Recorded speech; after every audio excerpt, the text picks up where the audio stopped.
Hello everyone, আশা কৰিলো আপোনালোক সবে ভালে আছে। আজি ইউটিউব স্ক্ৰল কৰি থাকোতে এটা ভিডিঅ' পালো ৰিগাৰ্ডিং আ সাইন্টিষ্ট।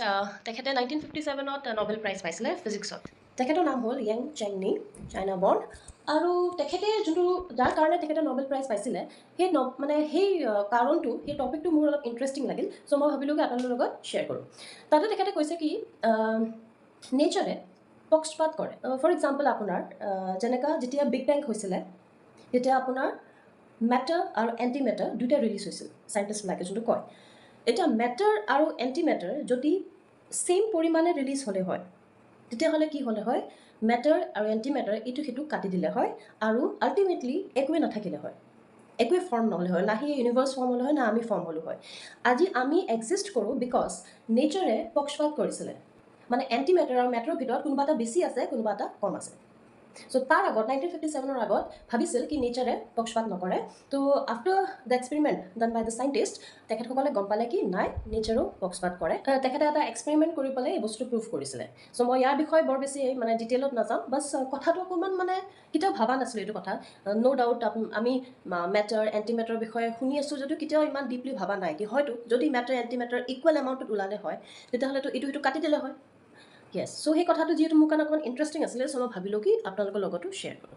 বাই দ্য ৱে, আজি ইউটিউবত আহিছে এটা নটিফিকেশ্যন দেট ইজ ফেব্ৰুৱাৰী আগত, অহা বছৰৰ 2027ৰ ফেব্ৰুৱাৰী আগত যাৰ ধৰক এইটো ক্ৰাইটেৰিয়া ফুলফিল হয়, 1000 ছাবস্ক্ৰাইবাৰ, 4000 ৱাটছ আৱাৰ, তাৰপিছত আপোনাৰ শ্বৰ্টছৰ এটা বেলেগ ক্ৰাইটেৰিয়া আছিলে, তেতিয়াহ'লে ফেব্ৰুৱাৰী আগত যদি হয় দেন মনিটাইজেশ্যন হ'ব। কিন্তু ফেব্ৰুৱাৰীৰ পিছত আকৌ বঢ়াই দিছে।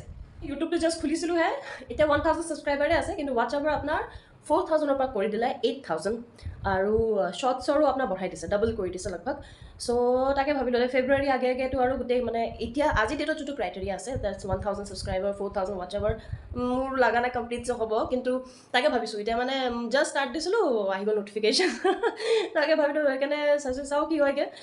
বাই দ্য ৱে, মোৰ 100টা ছাবস্ক্ৰাইবাৰ হ'ব হৈছে, দুটা বাকী 98টা হৈ আছে।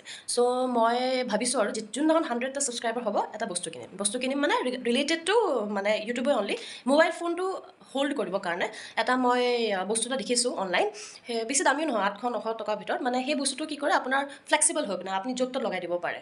আপুনি কুকিং কৰি আছে ওপৰত লগাই দিলে, এতিয়া ষ্টেণ্ড কিনিলে কি হয় ফ্লেক্সিবিলিটিটো কমি যায়, তো সেইটো হ'লে আপুনি যেনেকৈ মুভ কৰিব পাৰে, অলপমান ফ্লেক্সিবল হয়।